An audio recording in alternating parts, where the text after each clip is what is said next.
Alors, donc, toujours bienvenue sur la JOMD. Donc, nous allons passer à la deuxième session des pitchs recruteurs. Donc, je rappelle le principe. Effectivement, on a l'habitude de voir des profils se vendre auprès des recruteurs.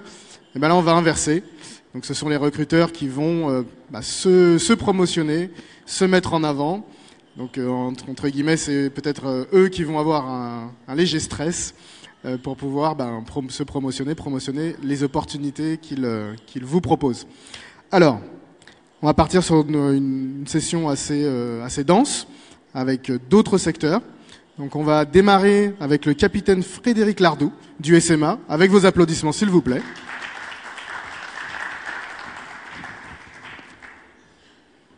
Merci Loïc. Mon capitaine, oui, bonjour. Qui êtes-vous ? Je suis le capitaine Lardou, je travaille au service militaire adapté en tant que responsable formation, communication et ressources humaines.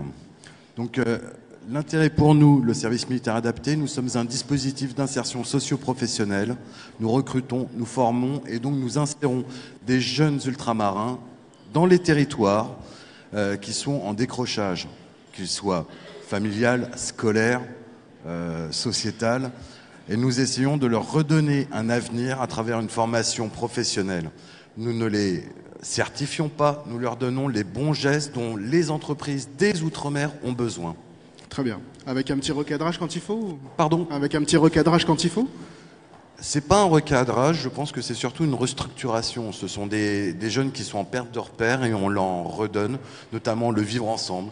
Qu'est-ce qu'une procédure ? Qu'est-ce qu'un chef ? Qu'est-ce que vivre dans le collectif, et surtout avoir confiance en eux-mêmes et confiance dans des projets. Alors qu'ils n'en ont plus, on les aide à en reconstruire. Alors ça représente quoi à peu près comme en termes de volume de jeunes accompagnés tous les ans ? Depuis cette année, nous sommes en mesure d'accueillir 6 000 jeunes. 6 000. Avec un taux d'insertion de 77%. C'est énorme. Sur des publics très fragiles, ce qui est quand même assez exceptionnel. Et en plus, dans les Outre-mer, où on sait que les économies sont beaucoup plus fragiles, par exemple, qu'en métropole. Il y a un certain nombre de choses qui n'existent pas en Outre-mer. Et nous essayons, malgré tout, de mettre en place des structures, des réflexes Outre-mer, pour s'en sortir, car il y a un très beau potentiel dans les Outre-mer. Alors, est-ce qu'il y a des secteurs qui reviennent le plus couramment, là où vous insérez les jeunes ? Alors, très clairement le BTP, qui est souvent lié à la commande publique, comme on le sait, mais 33% de nos stagiaires, de nos bénéficiaires, sont formés dans les secteurs du BTP.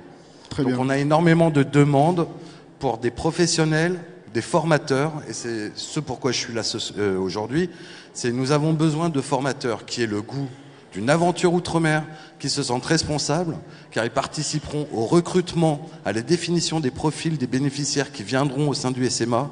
Ils seront responsables de leur corpus pédagogique et ils seront aussi en lien avec l'ensemble des acteurs économiques, patronaux, chambres des métiers, de l'industrie, mais aussi les acteurs politiques, les acteurs associatifs, pour faciliter l'insertion de ces jeunes. Nous ne formons pas pour former et avoir des sous pour de la formation, nous formons pour insérer. Nous, notre satisfaction, c'est pas... j'allais dire, bien sûr, 77%, c'est bien. Moi, ce qui m'embête, c'est les 23%. Et on pourra faire changer les choses grâce à vous et grâce à ces formateurs que nous cherchons dans tous les secteurs, que ce soit le BTP, l'hôtellerie, la restauration, l'aide à la personne, les services à domicile, etc. À peu près tout le RNCP, on est dedans. Donc, a priori, il y a une place.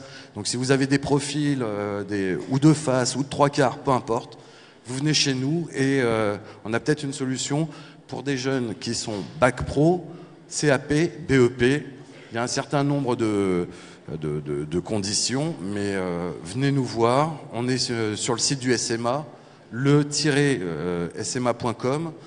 recruter formateur outre-mer, et on a des solutions pour des jeunes qui ont envie d'avoir de mettre une ligne dans leur CV extraordinaire. Il y a d'autres avantages.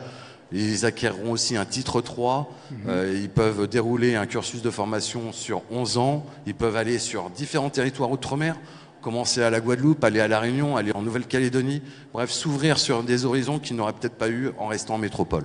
Et sous quel statut ces formateurs sont recrutés ? Ils sont sous statut militaire, donc ils auront une formation de 3 mois à Fréjus, ensuite une formation de 3 mois à Périgueux, et après, c'est le début de l'aventure.